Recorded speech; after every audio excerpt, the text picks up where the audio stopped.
It should not be overlooked that they almost always have to struggle for their own food, at least during certain seasons, and in two countries very differently circumstanced, individuals of the same species having slightly different constitutions or structure would often succeed better in the one country than in the other, and thus by a process of natural selection, as will hereafter be more fully explained, two subbreeds might be formed.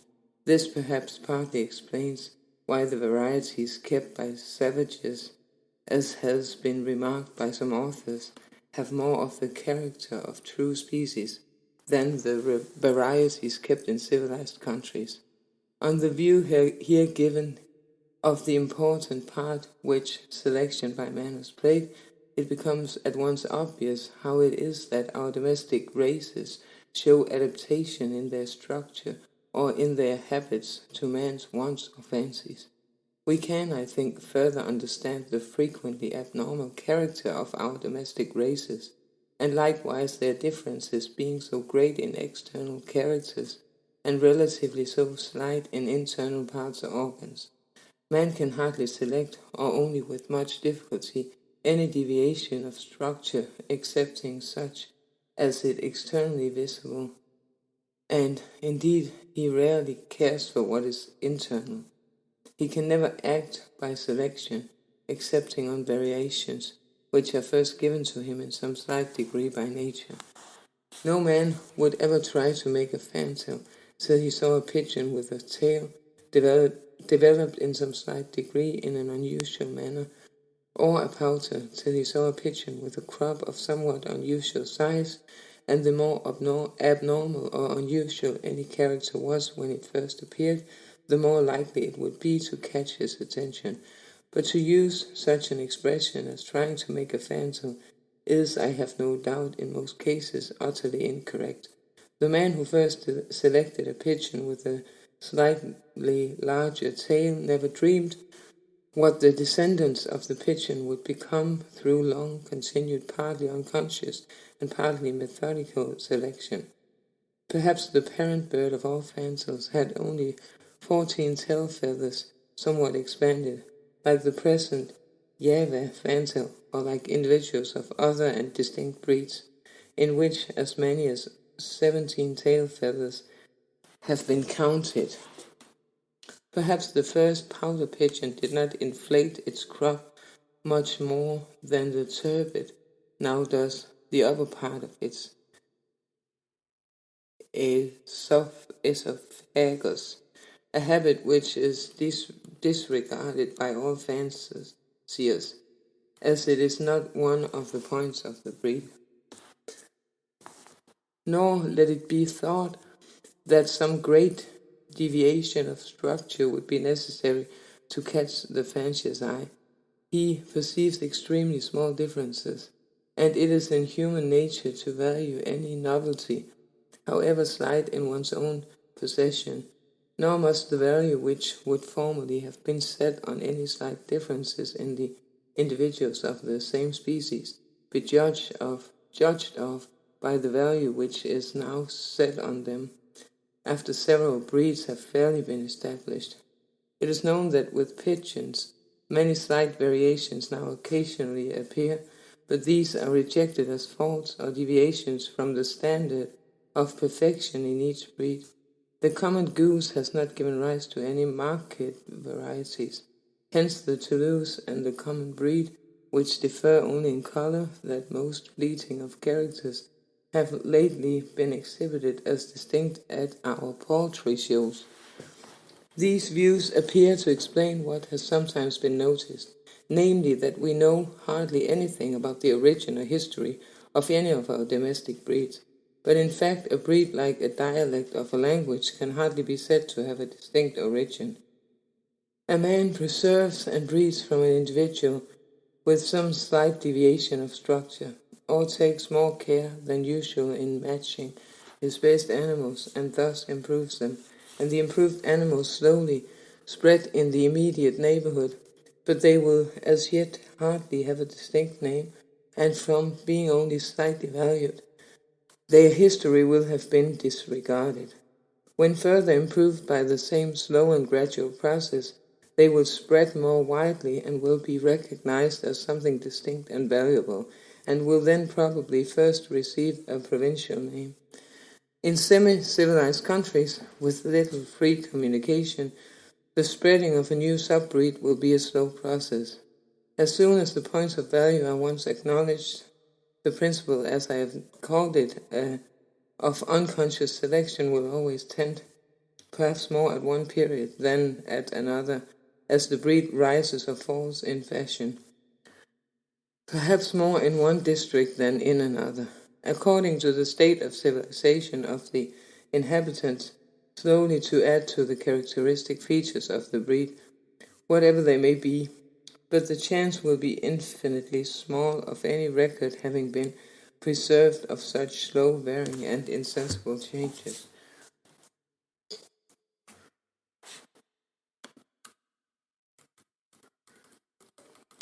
Are circumstances favorable to man's power of selection? I will now say a few words on the circumstances favorable or the reverse to man's power of selection. A high degree of variability is obviously favorable, as freely giving the materials for selection to work on. Not that mere individual differences are not amply sufficient, with extreme care, to allow of the accumulation of a large amount of modification in almost any desired direction. But as variations manifestly useful or pleasing to man appear only occasionally, the chance of their appearance will be much increased by a large number of individuals being kept. Hence number is of the highest importance for success.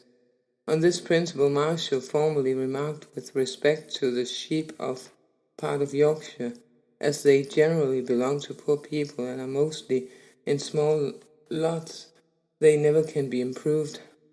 On the other hand, nurserymen, from keeping large stocks of the same plant, are generally far more successful than amateurs in raising new and very valuable varieties.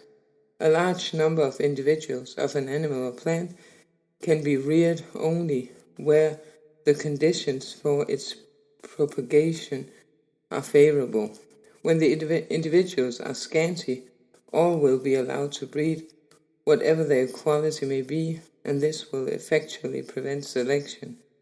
But probably the most important element is that for animal or plant should be so highly valued by man, or the animal or plant should be so highly valued by man, that the closest attention is paid to even the slightest deviations in its qualities or structure.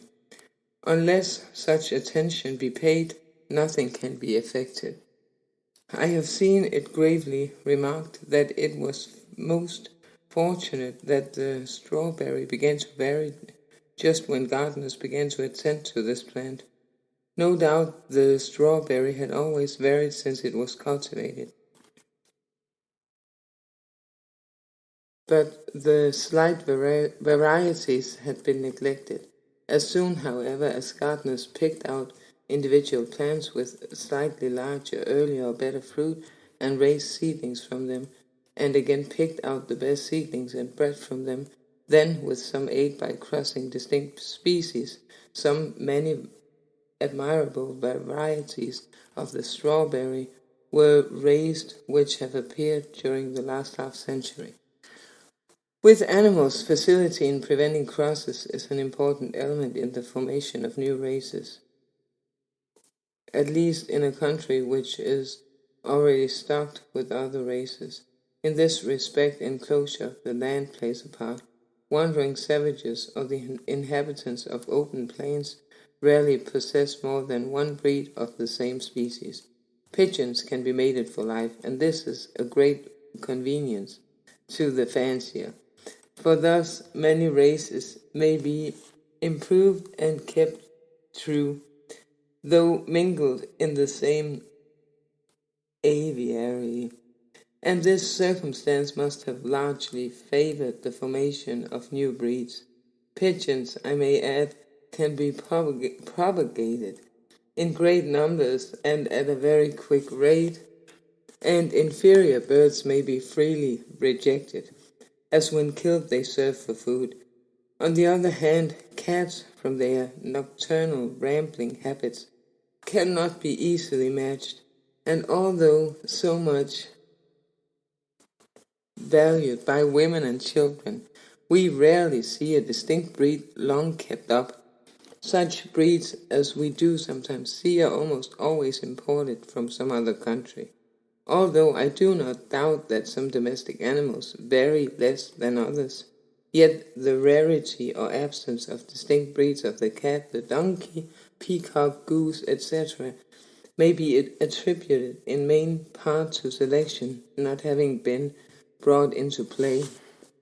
In cats, from the difficulty in pairing them; in donkeys, from only a few being brought into play, or a few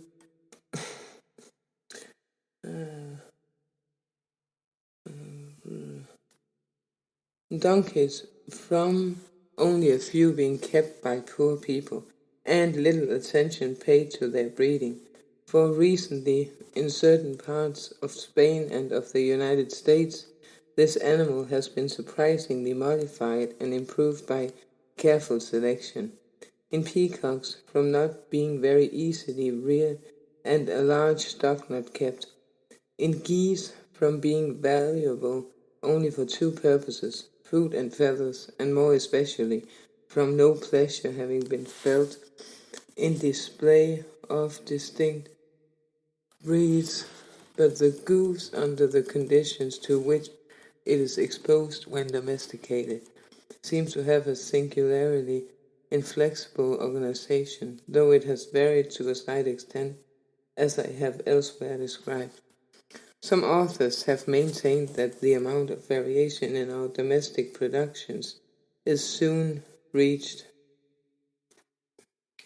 and can never afterward be exceeded. It would be somewhat rash to assert that the limit has been attained in any one case, for almost all our animals and plants have been greatly improved in many ways within a recent period, and this implies variation. It would be equally rash to assert that characters now increased to their utmost limit could not, after remaining fixed for many centuries, again vary under new conditions of life. No doubt, as Mr. Wallace has remarked with much truth, a limit will be at least reached. For instance, there must be a limit to the fleetness of any terrestrial animal, and this will be determined by the friction to be overcome, the weight of the body to be carried, and the power of contraction in the muscular fibers. But what concerns us is that the domestic varieties of the same species differ from each other in almost every character which man has attended to and selected, more than do the distinct species of the same genera. Isidore Geoffroy St. Hilaire has proved this in regard to size, and so it is with color and probably with the length of hair. With respect to fleetness, which depends on many bodily characters, Eclipse was far fleeter, and a dray horse is comparably stronger than any two natural species belonging to the same genus. So with plants, the seeds of the different varieties of the bean or maize probably differ more in size than do the seeds of the distinct species in any one genus in the same two families. The same remark holds good in regard to the fruit of the several varieties of the plum, and still more strongly with the melon, as well as in many other analogous cases. To sum up on the origin of our domestic races of animals and plants, changed conditions of life are the highest importance in causing variability, both by acting directly on the organization and indirectly by affecting the reproductive system. It is not probable that variability is an inherent and necessary contingent under all circumstances. The greater or less force of inheritance and reversion determine whether variations shall endure. Variability is governed by many unknown laws, of which correlated growth is probably the most important. Something, but how much we do not know, may be attributed to the definite action of the conditions of life.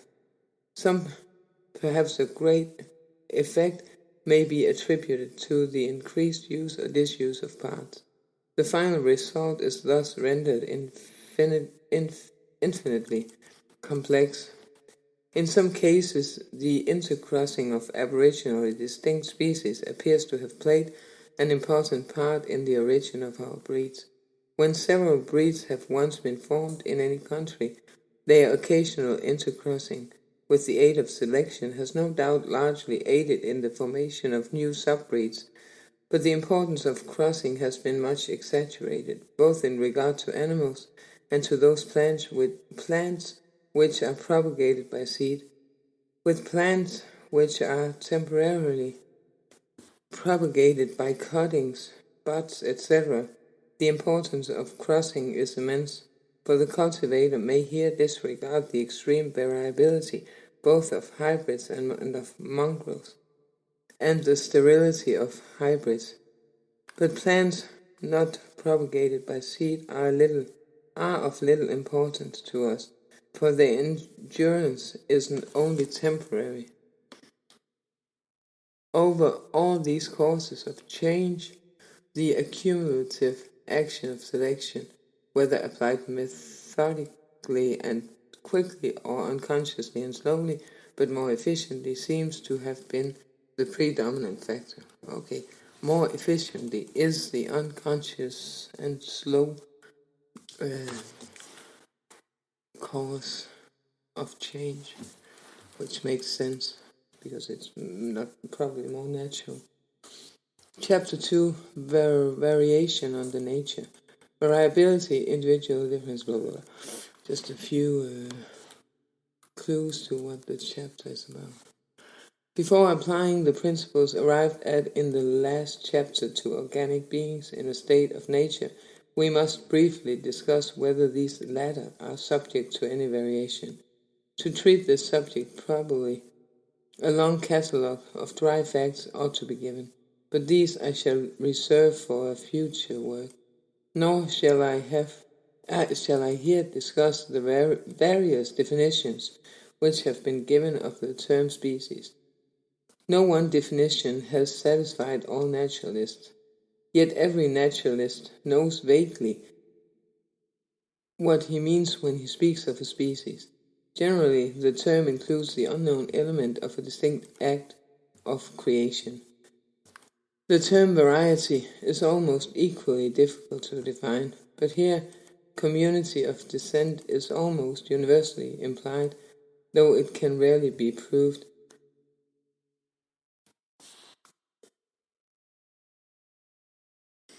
We have also what are called monstrosities, but they graduate into varieties. By a monstrosity, I presume it is meant some considerable deviation of structure, generally injurious or not useful to the species. Some authors use the term variation in a technical sense as implying a modification directly due to the physical conditions of life, and variations in this sense are supposed not to be inherited. But who can say that the dwarfed condition of shells in the brackish waters of Baltic, or dwarfed plants on alpine summits, or the figure of an animal from far northwards, would not in some cases be inherited for at least a few generations, and in this case I presume that the form would be called a variety. It may be doubted whether sudden and considerable deviations of structure, such as we occasionally see in our domestic productions, more especially with plants, are ever permanently propagated in a state of nature. Almost every part of every organic being is so beautifully related to its complex conditions of life that it seems as improbable that any part should have been suddenly produced perfect, as that a complex machine should have been invented by man in a perfect state. Under domestication, monstrosities sometimes occur which resemble normal structures in widely different animals. Thus, pigs have occasionally been born with a sort of proboscis, and if any wild species of the same genus had naturally possessed a proboscis, it might have been argued that this had appeared as a monstrosity, but I have as yet failed to find, after diligent search, cases of monstrosities resembling normal structures in nearly allied forms, and these alone bear on the question. If monstrous forms of this kind ever do appear in a state of nature and are capable of reproduction, which is not always the case, as they occur rarely and singly, their preservation would depend on unusually favorable circumstances. They would also, during the first and succeeding generations, cross with the ordinary form, and thus their abnormal character would almost inevitably be lost. But I shall have to return in a future chapter to the preservation and perpetuation of single or occasional variations. Individual differences.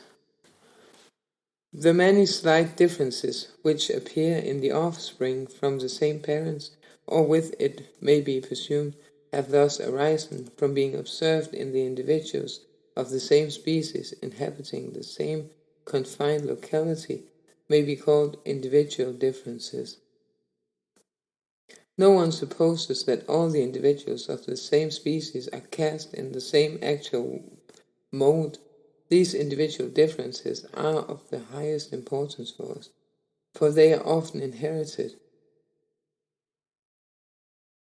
as must be familiar to everyone, and they thus afford materials for natural selection to act on and accumulate in the same manner as man accumulates in any given direction individual differences in his domesticated productions. These individual differences generally affect what naturalists consider unimportant parts, but I could show by a long catalogue of facts that parts which must be called important, whether viewed under a physiological or classificatory point of view, sometimes vary in the individuals of the same species. I am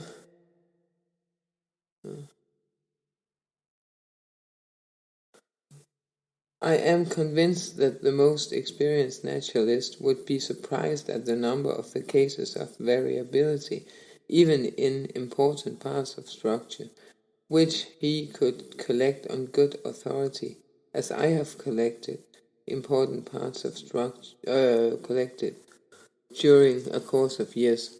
He should be remembered. It should be remembered that systematists are far from being pleased at finding variability in important characters, and that there are not many men who will laboriously examine internal and important organs and compare them in many specimens of the same species. It would never have been expected that the branching of the main nerves close to the great central ganglion of an insect would have been variable in the same species. It might have been thought that changes of this nature could have been effected only by slow degrees. Yet Sir J. Lubbock has shown a degree of variability in these main nerves in coccus, which may almost be compared to the irregular branching of the stem of a tree. This philosophical naturalist, I may add, has also shown that the muscles in the larvae of certain insects are far from uniform. Authors sometimes argue in a circle when they state that important organs never vary, for these same authors practically rank those parts as important, as some few naturalists have honestly confessed, which do not vary and under this point of view, no instance will ever be found of an important part varying, but under any other point of view, many instances assuredly can be given. Whoa. There is one point connected with individual differences which is extremely perplexing. I refer to those genera which have been called protean or polymorphic, in which species present an inordinate amount of variation. With respect to many of these forms, hardly two naturalists agree whether to rank them as species or as varieties. We may instance rubus, rosa, and hieracium among plants, several genera of insects, and of brachiopods, shells. In most polymorphic genera, some of the species have fixed and definite characters. Genera which are polymorphic in one country seem to be, with a few exceptions, polymorphic in other countries, and likewise, judging from brachiopod shells at former periods of time. These facts are very perplexing, for they seem to show that this kind of variability is independent of the conditions of life. The indefinite. I am inclined to suspect that we see, at least in some of these polymorphic genera, variations which are of no service or disservice to the species, and which consequently have not been seized on and rendered definite by natural selection, as hereafter to be explained.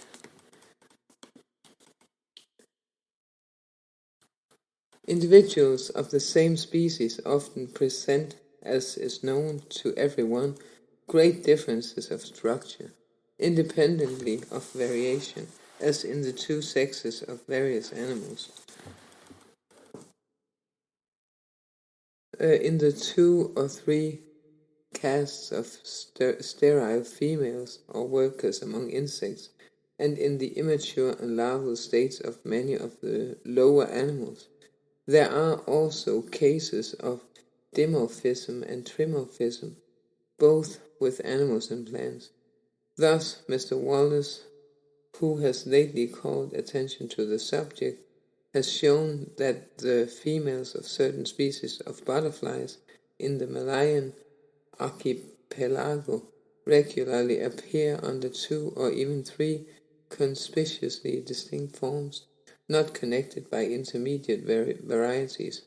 Fritz Müller has described analogous but more extraordinary cases with the males of certain Brazilian crustaceans. Thus, the male of a Tanus regularly occurs under 2 distinct forms. One of these has strong and differently shaped pincers, and the other has antennae much more abundantly furnished with smelling hairs, although in most of these cases the 2 or 3 forms, both with animals and plants, are not now connected by intermediate gradations. It is possible that they were once thus connected. Mr. Wallace, for instance, describes a certain butterfly which presents in the same island a great range of varieties connected by intermediate links, and the extreme links of the chain closely resemble the 2 forms of an allied dimorphic species inhabiting another part of the Malay archipelago. Thus also with ants, the several worker castes are generally quite distinct, but in some cases, as we shall hereafter see, the castes are connected together by finely graduated varieties. So it is, as I may have myself observed, with some dimorphic plants.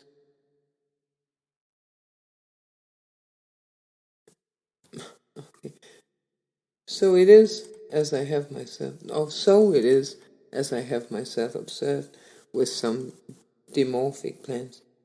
It certainly at first appears a highly remarkable fact that the same female butterfly should have the power of producing at the same time three distinct female forms and a male, and that an hermaphrodite plant should produce from the same seed capsule three distinct hermaphrodite forms, bearing three different kinds of females and three or even six different kinds of males. Nevertheless, these cases are only exaggerations of the common fact that the female produces offspring of two sexes, which sometimes differ from each other in a wonderful manner. Doubtful species. Don't believe them. The forms, or they don't believe you. The forms which possess in some considerable degree the character of species, but which are so closely similar to other forms, or are so closely linked to them by intermediate gradations, that naturalists do not like to rank them as distinct species, are in several respects the most important for us. We have every reason to believe that many of these doubtful and closely allied forms have permanently retained their characters for a long time, for as long as far as we know, as have good and true species. Practically, when a naturalist can unite by means of intermediate links any two forms, he treats the one as a variety of the other, ranking the most common but sometimes the one first described as the species and the other as the variety. But cases of great difficulty, which I will not here enumerate, sometimes arise in deciding whether or not to rank one form as a variety of another, even when they are closely connected by intermediate links. Nor will the commonly assumed hybrid nature of the intermediate forms always remove the difficulty. In very many cases, however, one form is ranked as a variety of another, not because the intermediate links have actually been found, but because analogy leads the observer to suppose either that they do now somewhere exist, or may formerly have existed, and here a wide door for the entry of doubt and conjecture is opened. Hence, in determining whether a form should be ranked as a species or a variety, the opinion of naturalists having sound judgment and wide experience seems the only guide to follow. We must, however, in many cases decide by a majority of naturalists, for few well-marked and well-known varieties can be named which have not been ranked as species by at least some competent judges. The varieties of this doubtful nature are far from uncommon. That varieties of this doubtful nature are far from uncommon cannot be disputed. Compare the several floras of Great Britain, of France, or of the United States, drawn up by different botanists, and see what a surprising number of forms have been ranked by one botanist as good species and by another as mere varieties. Mr. H. C. Watson, to whom I lie under deep obligation for assistance of all kinds, has marked for me 182 British plants which are generally considered as varieties, but which have all been ranked by botanists as species, and in making this list he has omitted many trifling varieties, but which nevertheless have been ranked by some botanists as species, and he has entirely omitted several highly polymorphic genera. Under genera including the most polymorphic forms, Mr. Barbington gives 251 species, whereas Mr. Bentham gives only 112, a difference of 139 doubtful forms. Among animals which unite for each birth and which are highly locomotive, doubtful forms ranked by one zoologist, I don't know how to say that word, as a species and by another as a variety can rarely be found within the same country, but are common in separated areas. How many of the birds and insects in North America and Europe, which differ very slightly from each other, have been ranked by one eminent naturalist as undoubted species and by another as varieties, or as they are often called, geographical races. Mr. Wallace, in several valuable papers on the various animals, especially on the Lepidoptera inhabiting the islands of the great Malayan archipelago, shows that they may be classed under four heads, namely as variable forms, as local forms, as geographical races or subspecies, and as true representative species. The first, or variable forms, vary much within the limits of the same island. The local forms are moderately constant and distinct in each separate island, but when all from the several islands are compared together, the differences are seen to be so slight and graduated that it is impossible to define or describe them, though at the same time the extreme forms are sufficiently distinct. The geographical races or subspecies are local forms, completely fixed and isolated, but as they do not differ from each other by strongly marked and important characters, there is no possible test but individual opinion to determine which of them shall be considered as species and which as varieties. Lastly, representative species fill the same place in the natural economy of each island as do the local forms and subspecies. But as they are distinguished from each other by a greater amount of difference than that between the local forms and subspecies, they are almost universally ranked by naturalists as true species. Nevertheless, no certain criterion can possibly be given by which variable forms, local forms, subspecies, and representative species can be recognized. Okay, by true species, an important element is fertility. The ability to reproduce.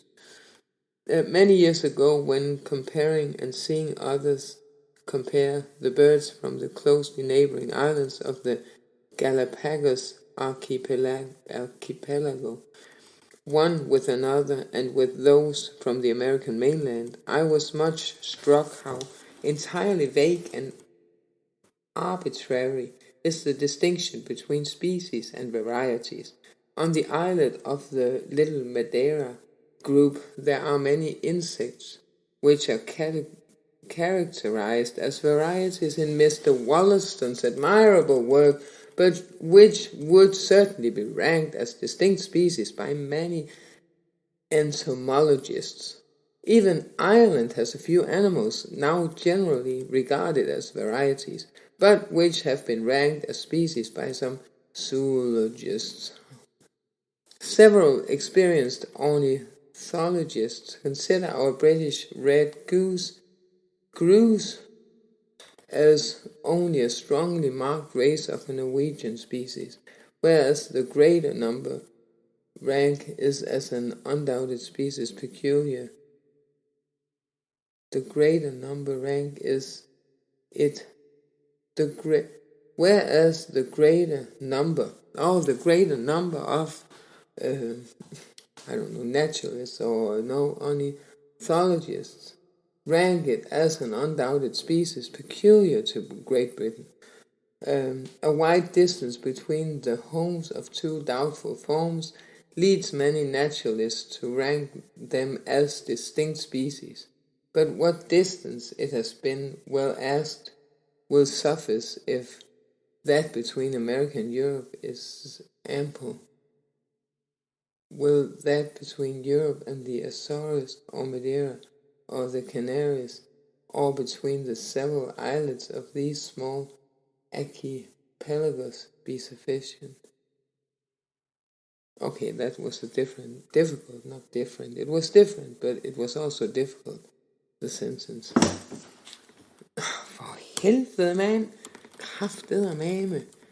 My body is working against me, so I must be some kind of variety or monstrous being at the moment. Mr. B.D. Walsh, a distinguished entomologist of the United States, has described what he calls phytophagic varieties and phytophagic species. Most vegetable-feeding insects live on one kind of plant or on one group of plants. Some feed indiscriminately on many kinds, but do not in consequence vary. In several cases, however, insects found living on different plants have been observed by Mr. Walsh to present in their larval or nature state, or in both states, slight though constant differences in color, size, or in the nature of their secretions. In some instances, the males alone; in other instances, both males and females have been observed thus to differ in a slight degree.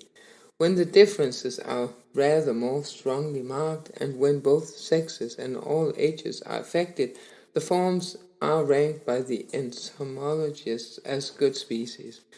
But no observer can determine for another, even if he can do so for himself, which of these phytophagic forms ought to be called species, and which varieties. Mr. Walsh ranks the forms which it may be supposed would freely intercross as varieties, and those which appear to have lost this power as species.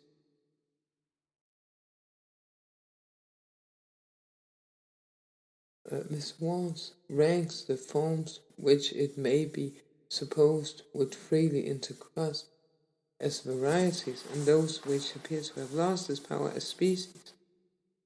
Okay, that I don't understand.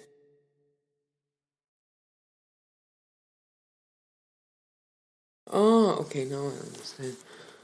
As the differences depend on the insects having long fed on distinct plants, it cannot be expected that intermediate links connecting the several forms should now be found. The naturalist thus loses his best guide in determining whether to rank doubtful forms as varieties or species. So that's when it's a species, then the end has been reached for the evolution of the species as being able to be more varied or to intercross, because it's fixed at that.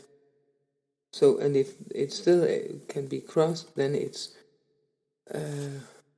what's the other? No, the species and is it variation? No, it's not.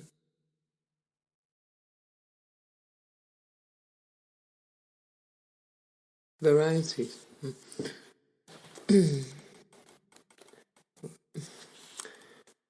I don't know if that's, or maybe I don't know if that's understood the right way.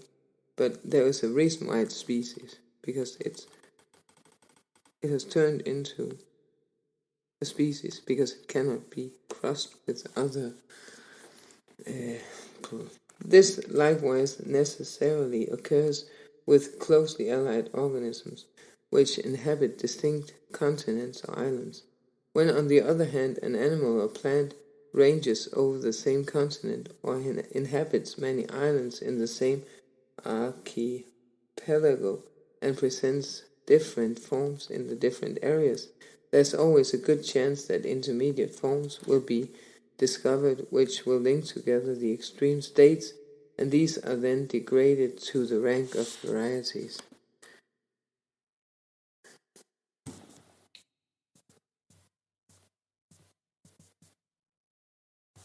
Some few naturalists maintain that animals never present varieties, but then these same naturalists rank the slightest difference as of specific value, and when the same identical form is met with in two distant countries or in two geological formations, they believe that two distinct species are hidden under the same dress.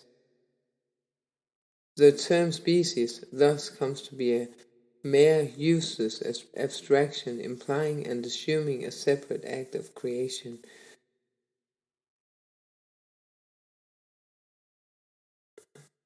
It is certain that many forms considered by highly competent judges to be varieties resemble species so completely in character that they have been thus ranked by other highly competent judges.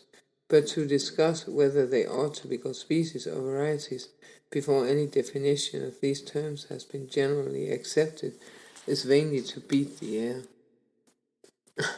beat the air. Many of the cases of strongly marked varieties or doubtful species well deserve consideration, for several interesting lines of argument from geographical distribution, analogical variation, hybridism, etc., have been brought to bear in the attempt to determine their rank, but space does not here permit me to discuss them. Close investigation in many cases will no doubt bring naturalists to agree how to rank doubtful forms. Yet it must be confessed that it is in the best known countries that we find the greatest number of them. I have been struck with the fact that if any animal or plant in a state of nature be highly useful to man, or from any cause closely attracts his attention, varieties of it will almost universally be found recorded. These varieties, moreover, will often be ranked by some authors as species. Look at the common oak, how closely it has been studied. Yet a German author makes more than a dozen species out of forms, which are almost universally considered by other botanists to be varieties. And in this country, the highest botanical authorities and practical men can be quoted to show that the sessile and pedunculated oaks are either good and distinct species or mere varieties.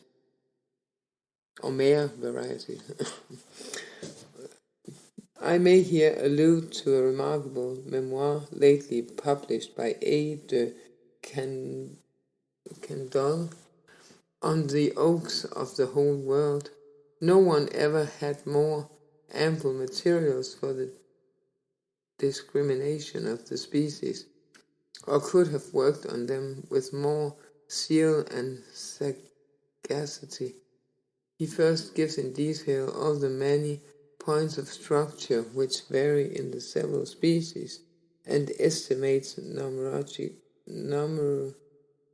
numerically the relative frequency of the variations. He specifies above a dozen characters, which may be found varying even on the same branch, sometimes according to age or development, sometimes without any assignable reason. Such characters are not, of course, of specific value, but they are, as Asa Gray has remarked in commenting on this memoir, such as generally enter into specific definitions. De Candolle then goes on to say that he gives the rank of species to the forms that differ by characters never varying on the same tree and never found connected by intermediate states. That he gives it was what?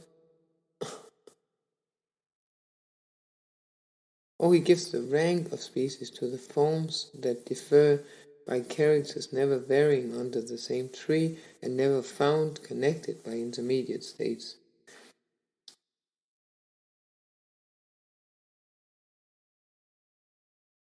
Okay. After this discussion, the result of so much labor, he emphatically remarks, they are mistaken who repeat that the greater part of our species are clearly limited, and that the doubtful species are in a feeble minority.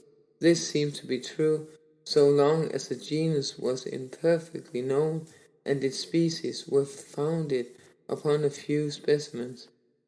That is to say, were provincial. Just as we come to know them better, intermediate forms flow in, and doubts as to specific limits augment. He also adds that it is the best known species which present the greatest number of spontaneous varieties and sub-varieties. Thus, Quercus robur has 28 varieties, all of which, excepting 6, are clustered round 3 subspecies, namely Q. pedunculata, Sessiliflora, and pubescens.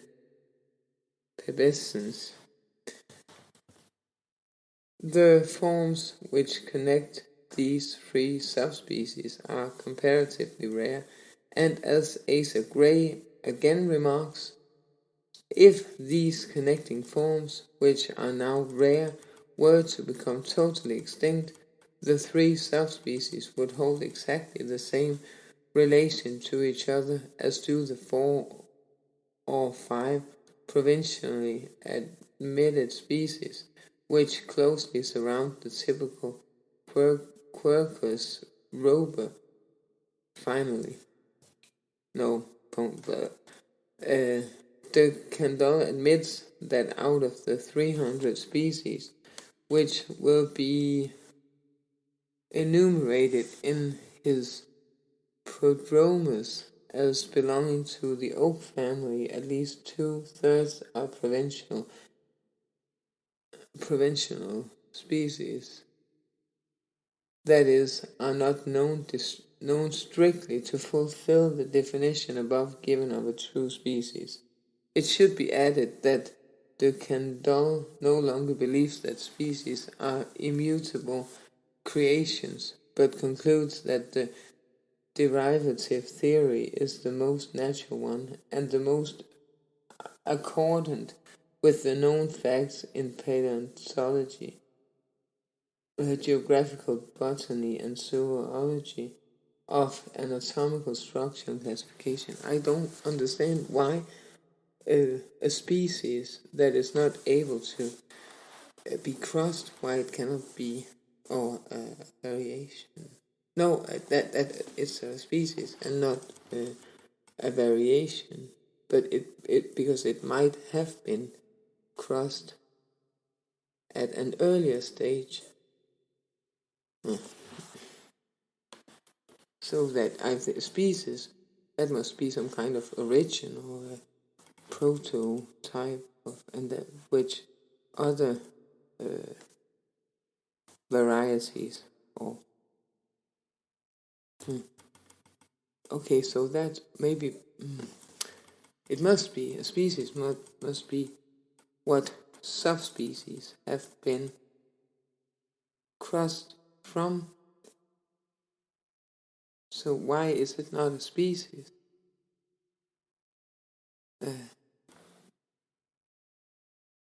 It can only be a variety if it cannot be crossed with. It has lost the ability to. Okay, I don't understand. When a young naturalist commences the study of a group of organisms quite unknown to him, he is at first much perplexed in determining what differences to consider as specific and what as varietal, for he knows nothing of the amount and kind of variation to which the group is subject, and this shows at least how very generally there is some variation. But if he confine his attention to one class within one country, he will soon make up his mind how to rank most of the doubtful forms. His general tendency will be to make many species, for he will become impressed, just like the pigeon or poultry fancier before alluded to, with the amount of difference in the forms which he is continually studying, and he has little general knowledge of analogical variation in other groups and in other countries by which to correct his first impressions. As he extends the range of his observations, he will meet with more cases of difficulty, for he will encounter a great number of closely allied forms. But if his observations be widely extended, he will in the end generally be able to make up his own mind. But he will succeed in this at the expense of admitting much variation, and the truth of this admission will often be disputed by other naturalists. When he comes to study allied forms brought from countries not now continuous, in which case he cannot hope to find intermediate links, he will be compelled to trust almost entirely to analogy, and his difficulties will rise to a climax. Certainly no clear line of demarcation has as yet been drawn between species and subspecies. That is, the forms which, in the opinion of some naturalists, come very near to, but do not quite arrive at, the rank of species, or again between subspecies and well-marked varieties, or between lesser varieties and individual differences. These differences blend into each other by an insensible series, and a series impresses the mind with the idea of an actual passage. Okay, so there are varieties or that species and subspecies. Varieties, and there's monstrosities, which are a kind of variety. And then there are other kinds of varieties. So there are species, that is the original species, or we don't know. And then there are subspecies of that certain species that is able to reproduce, but varieties may not be able to reproduce if there is some kind of monstrosity. Hence, I look at individual differences, though of small interest to the systematist, as of the highest importance for us, as being the first step towards such slight varieties as are barely thought worth recording in works on natural history. And I look at varieties which are in any degree more distinct and permanent as steps towards more strongly marked and permanent varieties, and at the latter as leading to subspecies and then to species. Okay, so it ends with species. I thought it was the other way around. So so where does it start? It cannot start with varieties of what, and then leading to subspecies, and then it ends with some kind of species. It does not make sense to me. The passage from one stage of difference to another may in many cases be the simple result of the nature of the organism and of the different physical conditions to which it has long been exposed. But with respect to the more important and adaptive characters, the passage from one stage of difference to another may be safely attributed to the cumulative action of natural selection, hereafter to be explained, and to the effects of the increased use or disuse of parts. A well-marked variety may therefore be called an incipient species. But whether this belief is justifiable must be judged by the weight of the various facts and considerations to be given throughout this work. Okay, so he does not, not because of what I just read, but he does not believe in some kind of species in each group that we all derive from. But what about the rock pigeon? That I don't understand why he suddenly says something else. It need not be supposed that all varieties or incipient species attain the rank of species. But he said in the beginning that he could not make arguments for, I don't know, remember what his points without contradicting the his it's not beliefs, but his theory, his own theory. And I think he said something like that in the beginning. It need not be supposed that all varieties or incipient species attain the rank of species. They may become extinct, or they may endure as varieties for very long periods, as has been shown to be the case by Mr. Wollaston with the varieties of certain fossil land shells in Madeira, and with plants by Gaston de Saporta. If a variety were to flourish so as to exceed in numbers the parent species, it would then rank as the species, and the species as the variety, or it might come to supplant and exterminate the parent species, or both might coexist and both rank as independent species. But we shall hereafter return to this subject. Or maybe he wanted to say that human beings could not be crossed with other. From these remarks, it will be seen that I look at the term species as one arbitrary given for the sake of convenience to a set of individuals closely resembling each other, and that it does not essentially differ from the term variety,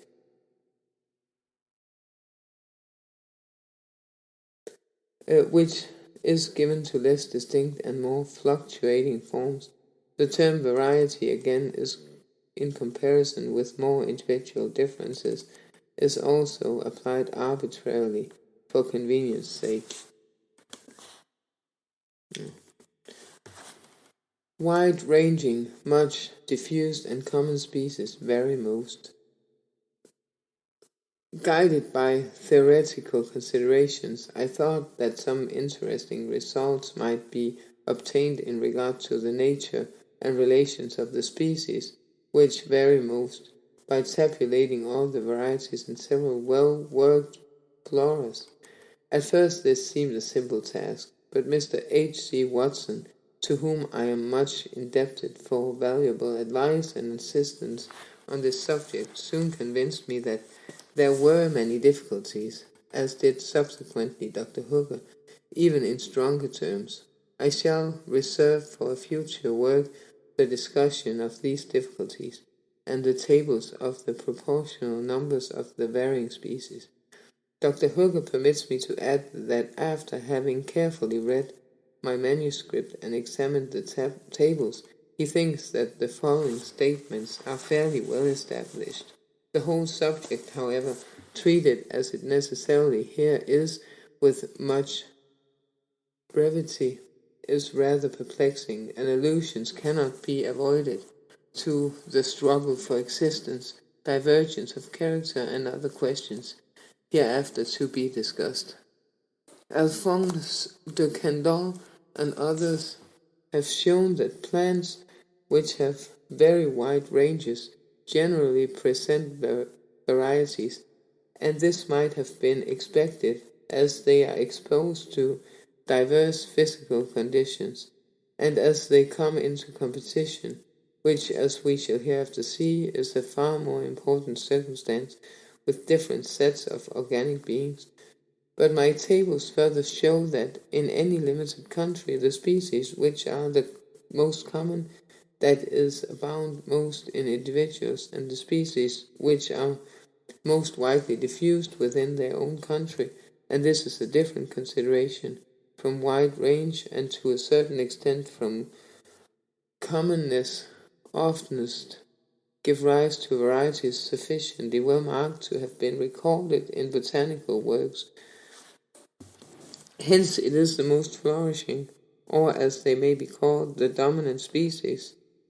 Those which range widely are the most diffused in their own country and are the most numerous in individuals, which oftenest produce well-marked varieties, or as I consider them, incipient species. And this perhaps might have been anticipated, for as varieties, in order to become in any degree permanent, necessarily have to struggle with the other inhabitants of the country. The species which are already dominant will be the most likely to yield offspring, which, though in some slight degree modified, still inherit those advantages that enabled their parents to become dominant over the compatriots. In these remarks on predominance, it should be understood that reference is made only to the forms which come into competition with each other, and more especially to the members of the same genus or class having nearly similar habits of life, which, with respect to the number of individuals or commonness of species, the comparison of course relates only to the members of the same group. One of the higher plants may be said to be dominant if it be more numerous in individuals and more widely diffused than the other plants of the same country, which live under nearly the same conditions. A plant of this kind is not the less dominant because some conferva inhabiting the water or some parasitic fungus is infinitely more numerous in individuals and more widely diffused. But if the conferva or parasite fungus exceeds its allies in the above respects, it will then be dominant within its own class. Okay, so the reason why he calls them species is that they continue to exist, or they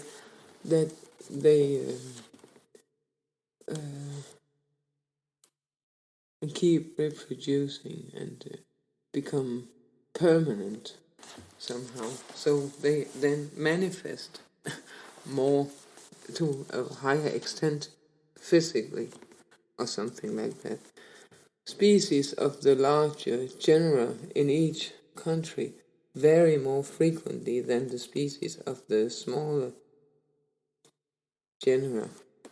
If the plants inhabiting a country is described in any flora be divided into two equal masses, all those in the larger genera, i.e. those including many species, being placed on one side and all those in the smaller genera on the other side, the former will be found to include a somewhat larger number of the very common and much diffused or dominant species.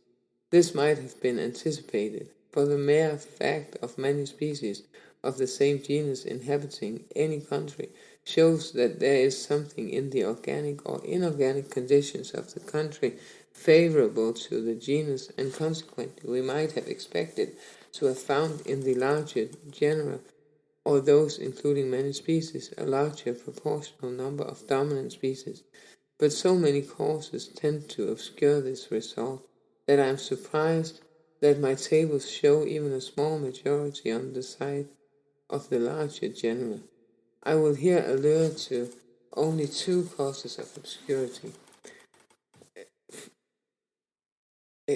It's not only because animals eat each other, or animals eat plants, or that people fight each other, that freshwater and salt-loving plants generally have very wide ranges and are much diffused, but this seems to be connected with the nature of the stations inhabited by them, and has little or no relation to the size of the genera to which the species belong. Again, plants low in the scale of organization are generally much more widely diffused than plants higher in the scale. And here again there is no close relation to the size of the genera. The cause of lowly organized plants ranging widely will be discussed in our chapter on geographical distribution. From looking at species as only strongly marked and well-defined varieties, I was led to anticipate that the species of the larger genera in each country would oftener present varieties than the species of the smaller genera, for wherever many closely related species, i.e. species of the same genus, have been formed, many varieties or incipient species ought, as a general rule, to be now forming. Where many large trees grow, we expect to find saplings. Where many species of a genus have been formed through variation, circumstances have been favorable for variation, and hence we might expect that the circumstances would generally still be favorable to variation. On the other hand, if we look at each species as a special act of creation, there is no apparent reason why more varieties should occur in a group having many species than in one having few. To test the truth of this anticipation, I have arranged the plants of 12 countries. Also, the reason why they become species and are more manifest and permanent is that their ability to survive some kind of natural selection, which makes them species. Then it makes sense. To test the truth of this anticipation, I have arranged the plants of 12 countries and the coleopterous insects of 2 districts into 2 nearly equal masses, the species of the larger genera on one side and those of the smaller genera on the other side, and it has invariably proved to be the case that a larger proportion of the species on the side of the larger genera presented varieties than on the side of the smaller genera. Proved to be the case that a larger on the side of the larger genera presented varieties than on the side of the smaller genera. Moreover, the species of the large genera which present any varieties invariably present a larger average number of varieties than do the species of the small genera. Both these results follow when another division is made, and when all the least genera with from only 1 to 4 species are altogether excluded from the tables. These facts are of plain signification on the view that species are only strongly marked and permanent varieties, for wherever many species of the same genus have been formed, or where, if we may use the expression, the manufactory of species has been active, we ought generally to find the manufactory still in action, more especially as we have every reason to believe the process of manufacturing new species to be a slow one, and this certainly holds true if varieties be looked at as incipient species. For my tables clearly show, as a general rule, that wherever many species of a genus have been formed, the species of that genus present a number of varieties, that is, of incipient species, beyond the average. It is not that all large genera are now varying much and are thus increasing in the number of their species, or that no small genera are now varying and increasing, for if this had been so, it would have been fatal to my theory. Inasmuch as geology plainly tells us that small genera have in the lapse of time often increased greatly in size, and that large genera have often come to their maxima, declined and disappeared, all that we want to show is that where many species of a genus have been formed, on an average, many are still forming, and this certainly holds good. It holds good, says Darwin, our godly evolution father of creation.